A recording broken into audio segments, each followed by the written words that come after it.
Good afternoon, CFM. This is Coach Matt with our Tuesday workout. We're going to start off with 3 rounds through, but I might just cut this to 2 rounds depending on how time goes. But we definitely want to be getting into the deadlifts today relatively swiftly so that we can get all of our intervals in at the end.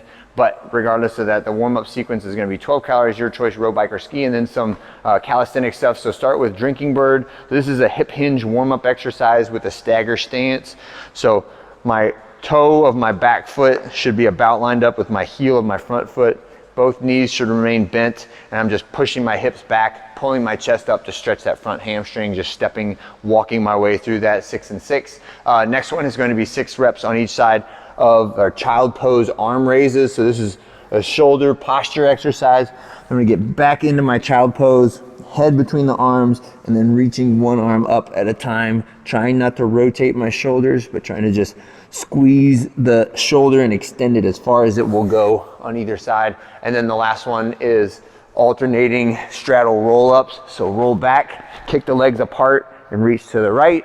Roll back, kick the legs apart, reach to the left. Just got 3 reps on each side of that. And when you are finished with that sequence, then we'll do some deadlift warm-up sets, right? So got my deadlift. I'm doing a handful of warm-up sets before I get to that 5 at 65 pounds. And then we're working our way down. So last week was up to a heavy triple. Today is going to be up to a heavy single.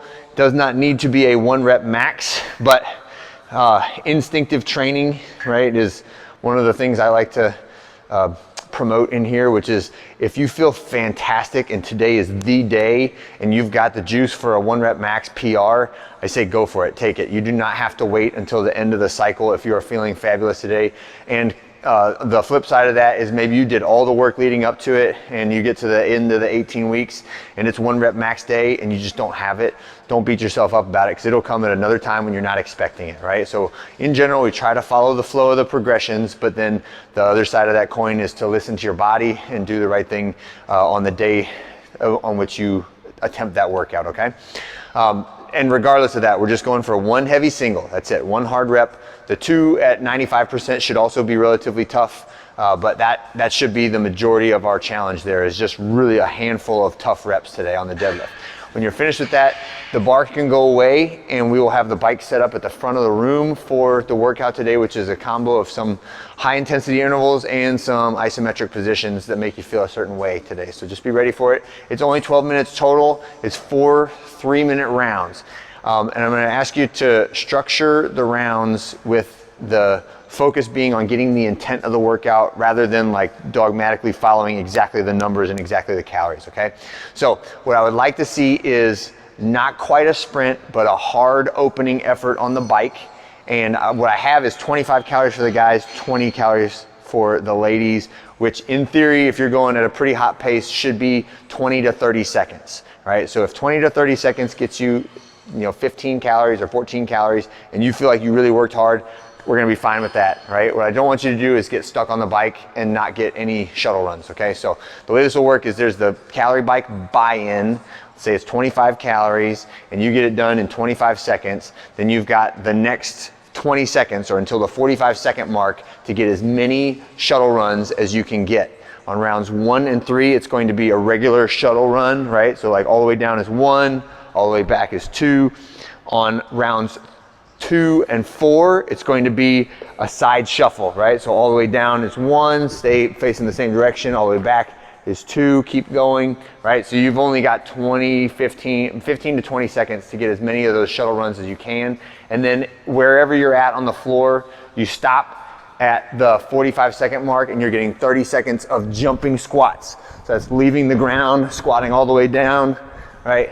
And make sure when we do jumping squats that you do not change your range of motion from your normal air squat. So this is just a pattern I've seen over many years of coaching this, is that when we do air squats, we're getting nice and deep, hips going below the top of the knee. When I say change to air squat, for some reason, a lot of people will also change the range of motion and they will not squat below parallel anymore, right? They'll change the range to be higher than they should. So make sure you're getting your hips all the way down below parallel and then leaving the ground at the top.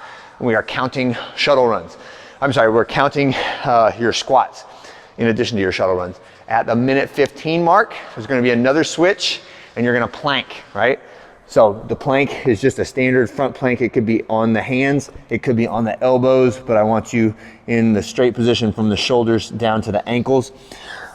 And this is the incentive today. If you keep the plank for all 45 seconds, then you score everything else. If you don't keep the plank the whole time, then the score shouldn't count for the reps, right? So that's our incentive for today. Then you get a minute rest and you're back on the bike at the 3-minute mark to do it all over again. So this one is a lot of transitions and a lot of requiring you to know what you're going to do next and immediately shift gears into the next exercise or the next body position if it's the plank, okay? So just be ready for that.